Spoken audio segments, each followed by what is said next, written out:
Now, what is a value pick? Well, let's take an example to understand that. Let's say a Deepak Chahar or a Shardul Thakur, maybe. By now, I think all of us know that 9 out of the 10 franchises will just be running after them, spending crores on them to acquire their services. But what about getting a SHIVAM MAVI at a much lesser price? And he does the same job for you that Deepak Chahar or a Shardul Thakur might have done for you.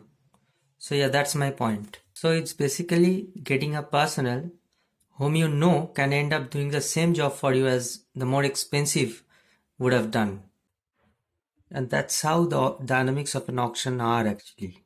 Because people are more interested in looking at players who can earn millions, but I think in reality the franchises look at players who can actually serve the same job at a much lesser price. And I think that's the most important point heading to an auction, heading to a mega auction like this.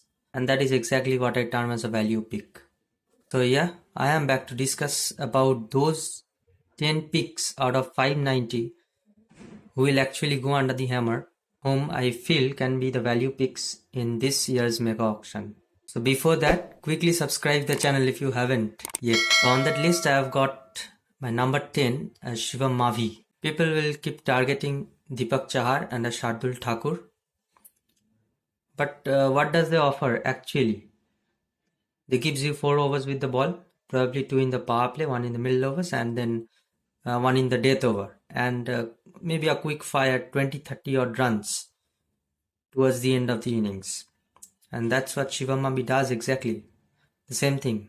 I think he's going to be one of those value picks definitely. Which are the teams that can actually target him? Well, I think Punjab Kings needs an Indian fast bowler. Needs many an Indian fast bowler, I think. And SHIVAM MAVI might be one of them. Lucknow Super Giants, I think that's another team. They might be looking at SHIVAM MAVI for an obvious reason. But I think he should definitely come back to KKR, and KKR should be ready to get him back to acquire his services. I think he has done really well for us the previous year. Next, I'm looking at an overseas fast bowler, and his name is Ali Khan. He comes from USA. He plays in the CPL for the other Knight Riders. I think Trinbago Knight Riders, TKR, plays for them. And he was a part of KKR as well. He hasn't played any game for us, definitely, but he has been a part of KKR. Maybe in 2020, if I'm not wrong. Yes, there will be many marquee fast bowlers available in this auction, with the likes of Trent Bolt, maybe Kagiso Rabada. Some will go for Lockie Ferguson, definitely. But I think the ability to bowl Yorkers consistently at a pace of maybe 140-145 kph in the death overs separates Ali Khan from rest of the bowlers, and I think he will be a great choice for any team that targets him. Also, he can donk a couple of sixes towards the end of the innings, I think, which is really useful in T20 cricket. So Ali Khan, my number 9. Now, which are the teams targeting him? I think, in my mind, I just look at a couple of teams in CSK and KKR. CSK because Dwayne Bravo was the one who brought him in the CPL, who gave him the limelight in that CPL, and due to that friendship somewhere, I think he can land up in CSK as well. But as he was in the KKR setup previously as well, I think KKR might look at him once again. Next on that list, I want to go with KULDEEP YADAV, someone who has been a part of KKR for so many years. Now, he is lacking confidence at the moment, but never short of talent. I think people will go behind Ravichandran Ashwin, Yuzvendra Chahal, or maybe a Rahul Chahar at the moment. But I think KULDEEP YADAV, once he gets back to form, he can be a potent wicket taker with the ball. Lucknow Super Giants might go after him because he has had a strong relation with Gautam Gambhir. Maybe primarily because of that reason, but then I think he should land up somewhere in CSK, I think, under MS Dhoni, because he was someone who gave him the much required confidence, and he did well in that phase when he was playing under MS Dhoni.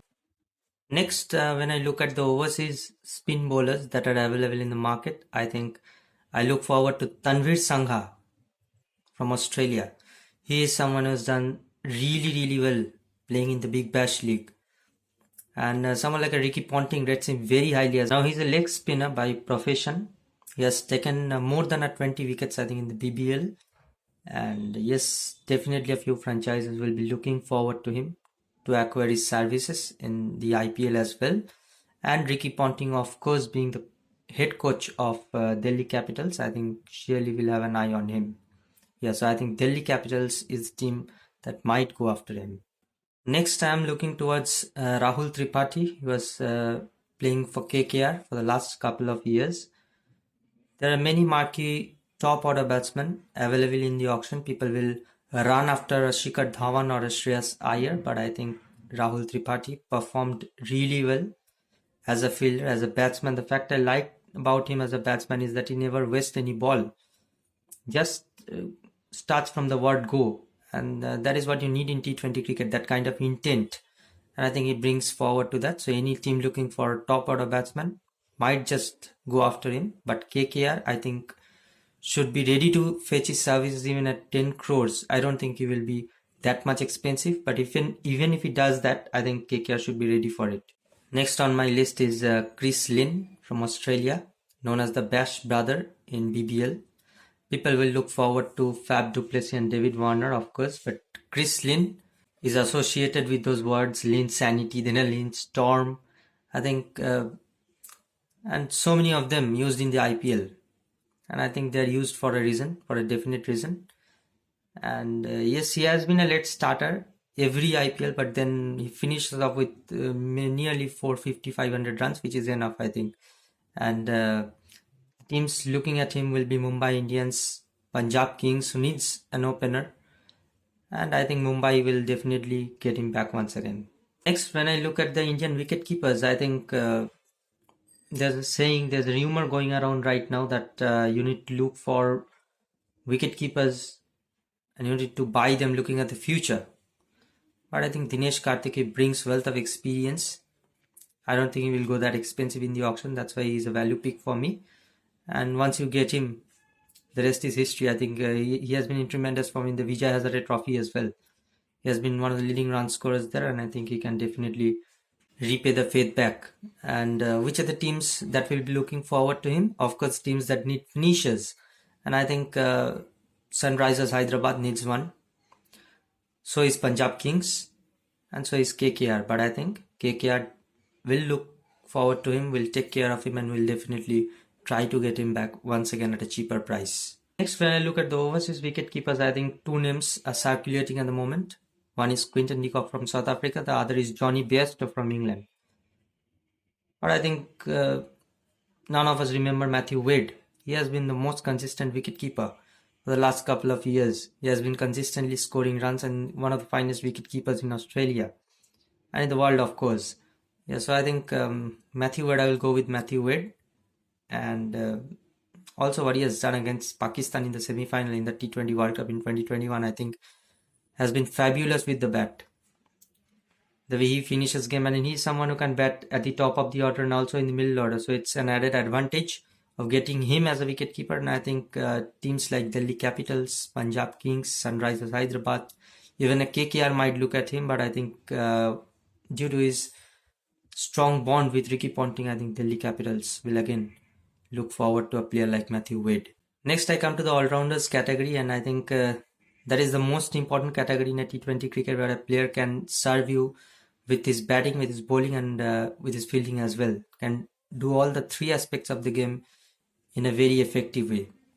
And when I look at Indian all-rounders, very less in number, but people will again look at Harshal Patel, who has taken 32 wickets in the last edition, who is expected to be much expensive in the auction. People will look at Shivam Dube, but I look at Rishi Dhawan as a value pick.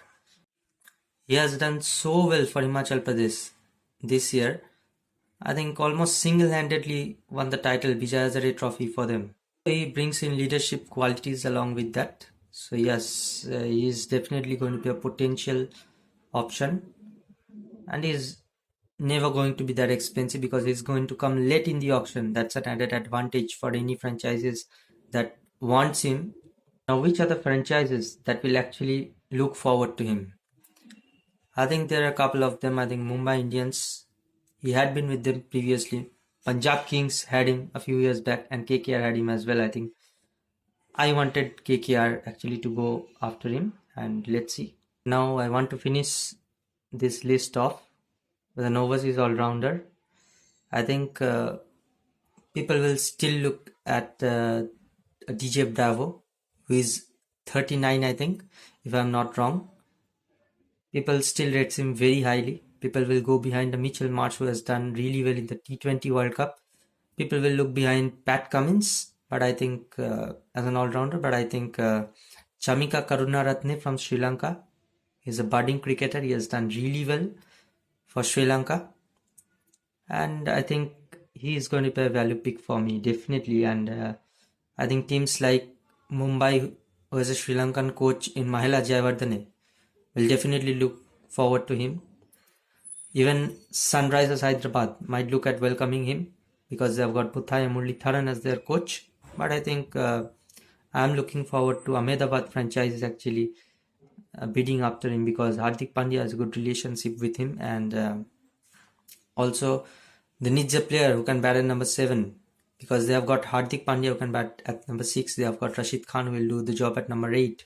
They need a number 7. I think they will surely looking at Chamika Karunaratne. Okay, so those were my top 10 value picks. Do let me know yours as well through the comment section. Let us sign off with that note. But before signing off, I would request all of you to witness the mega auction, which is going to be held on the 12th and 13th of February, only on Star Sports Network.